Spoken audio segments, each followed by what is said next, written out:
আমি মাঝে মাঝে এখন রসিকতা করে আমার স্ত্রীকে বলি যে ফেসবুকে একটা পোস্ট দেখলাম আমার স্ত্রীর ছবি, উপরে লেখা একমাত্র শেখ যিনি মুক্ত। তো আমি সেটা বলি যে আর তো কেউ নাই। যতই আসলে ঠাট্টা করি, কিন্তু সত্যি কথা যেটা খুব আনফরচুনেট বাংলাদেশের জন্য, আনফরচুনেট আওয়ামী লীগের মতো একটা দলের জন্য, আনফরচুনেট এত বড় একটা রাজনৈতিক দল, আমরা এই পতন থেকে কি লাভটা হলো, এই সরকারের মানে যে সরকারটা চলে গেল, এত বড় একটা রাজনৈতিক দল। আমি সবসময় বলি এখান থেকে আমাদের শেখার আছে যে আল্লাহর এই জমিনে অহংকারের সাথে হাঁটার কোনো সুযোগ নাই। হ্যাঁ, আমরা মাটি ভেদ করে যেতে পারবো না, আকাশ ছিদ্র করে উঠতে পারবো না।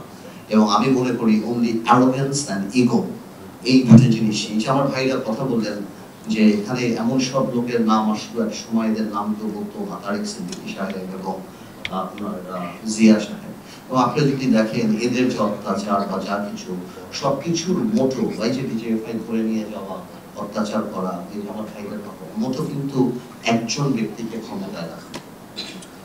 সো যতই আপনি থিওরি দেন, আমি একটা বেসিক থিওরিতে যাই, আপনি রাষ্ট্র সংস্কার বলে যা বলেন, মানুষটা ভালো হতে হবে, ভালো মানুষের রাজনীতিতে আসতে হবে। আপনি খারাপ মানুষ আনেন, আপনি যেই সংস্কারই করেন, we will corrupt the system যদি খারাপ হয়। আর যদি ভালো মানুষ হয়, আপনি যতই খারাপ দেন, আপনি দেখবেন তার মধ্যে থেকেও উনি ভালো কিছু বের হয়ে আসবেন। সো এই ভালো মানুষ আসার সুযোগ করে দিতে হবে। ইলাস্টোমেরিক ইমালশন থাকায় দেয়াল থাকে ড্যাম্প প্রুফ, ফাঙ্গাল মুক্ত।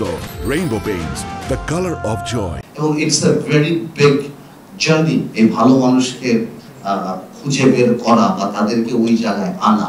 বাট এটার জন্য আমি মনে করি যে এটা শুধুমাত্র আল্লাহ যদি চায়, আমাদের কর্মকাণ্ডে যদি এমন কিছু হয়, তাহলে সেখান থেকে ওই ভালো মানুষটা এখানে আসবে, যাতে করে আমরা ভালো থাকবো। এছাড়া আমরা অনেক কিছু করতে পারি, হ্যাঁ, করে কিছু সময়ের জন্য। ইভেন ইংল্যান্ডের মতো জায়গাতেও কিন্তু Margaret Thatcher became an iron lady and she successfully corrupted the system. পুরো সিস্টেমটাই কিন্তু ওই থ্যাচার গভর্নমেন্ট যেটা হয়ে গেছিল। তো আমি তাই বললাম, আমি সেই জিনিসটাকে সেভাবেই দেখি যে আমাদের আসলে এখন কোয়েস্টটা থাকা উচিত ভালো মানুষদেরকে অ্যাকোমোডেট করার জন্য, ভবিষ্যতে রাজনীতিতে আসার জন্য তারা কিভাবে। কারণ একটা দেশে যদি 20 বছর ম্যাট্রিক পাস না করে, আপনি অটোমেটিকলি ডক্টর ইঞ্জিনিয়ার পাবেন না। গত 20 বছরে 30 বছরে ভালো মানুষরা রাজনীতিতে আসতে চায়নি, যে কোনো কারণেই হোক।